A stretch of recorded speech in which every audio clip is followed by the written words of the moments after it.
மத்தேயு எழுதின சுவிசேஷம் 4ஆம் அதிகாரம். அப்பொழுது இயேசு பிசாசினால் சோதிக்கப்படுவதற்கு ஆவியானவராலே வனாந்தரத்திற்கு கொண்டு போகப்பட்டார். அவர் இரவும் பகலும் 40 நாள் உபவாசம் இருந்த பின்பு அவருக்கு பசி உண்டாயிற்று. அப்பொழுது சோதனைக்காரன் அவரிடத்தில் வந்து, நீர் தேவனுடைய குமாரனே ஆனால் இந்த கல்லுகள் அப்பங்களாகும்படி சொல்லும் என்றான். அவர் பிரதியுத்தரமாக, மனுஷன் அப்பத்தினாலே மாத்திரமல்ல, தேவனுடைய வாயிலிருந்து புறப்படுகிற ஒவ்வொரு வார்த்தையினாலும் பிழைப்பான் என்று எழுதியிருக்கிறதே என்றான். அப்பொழுது பிசாசு அவரை பரிசுத்த நகரத்திற்கு கொண்டு போய் தேவாலயத்து உப்பரிகையின் மேல் அவரை நிறுத்தி, நீ தேவனுடைய குமாரனே ஆனால் தாழ குதியும், ஏனெனில் தம்முடைய தூதர்களுக்கு உம்மை குறித்து கட்டளையிடுவார். உமது பாதம் கல்லில் இடராதபடிக்கு அவர்கள் உம்மை கைகளில் ஏந்தி கொண்டு போவார்கள் என்பதாய் எழுதியிருக்கிறது என்று சொன்னான். அதற்கு இயேசு, உன் தேவனாகிய கர்த்தரை பரீட்சை பாராதிருப்பாயாக என்றும் எழுதியிருக்கிறதே என்றார்.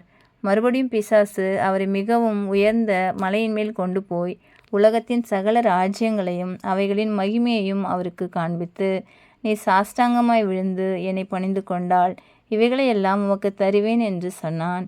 அப்பொழுது இயேசு, அப்பாலே போ சாத்தானே, உன் தேவனாகிய கர்த்தரை பணிந்து கொண்டு அவர் ஒருவருக்கே ஆராதனை செய்வாயாக என்று எழுதியிருக்கிறதே என்றார். அப்பொழுது பிசாசானவன் அவரை விட்டு விலகி போனான். உடனே தேவதூதர்கள் அவருக்கு பணிவிடை செய்தார்கள். யோவான் காவலில் வைக்கப்பட்டான் என்று இயேசு கேள்விப்பட்டு கலிலேயாவுக்கு போய் நாசரேத்தை விட்டு செபுலோன் நப்தலி என்னும் நாடுகளின் எல்லைகளில் இருக்கும் கடற்கரைக்கு அருகான கப்பர்நகூமிலே வந்து வாசம் பண்ணினார். கடற்கரை அருகிலும் யோர்தானுக்கு அப்புறத்திலும் உள்ள செபுலோன் நாடும் நப்தலி நாடும் ஆகிய புறஜாதியருடைய கலிலேயாவிலே இருளில் இருக்கும் ஜனங்கள் பெரிய வெளிச்சத்தை கண்டார்கள். மரண இருளின் திசையில் இருக்கிறவர்களுக்கு வெளிச்சம் உதித்தது என்று ஏசாயா தீர்க்கதரிசினால் உரைக்கப்பட்டது நிறைவேறும்படி இப்படி நடந்தது.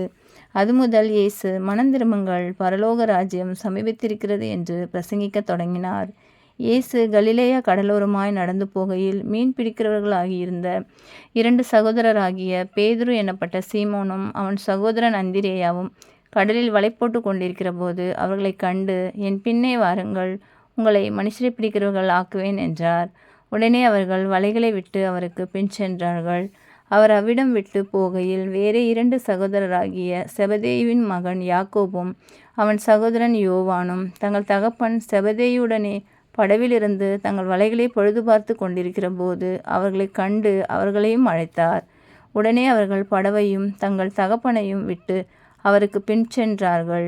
பின்பு இயேசு கலிலேயா எங்கும் சுற்றி நடந்து அவர்களுடைய ஜெப ஆலயங்களில் உபதேசித்து ராஜ்யத்தின் சுவிசேஷத்தை பிரசங்கித்து ஜனங்களுக்கு உண்டாயிருந்த சகல வியாதிகளையும் சகல நோய்களையும் நீக்கி சுஸ்தமாக்கினார்.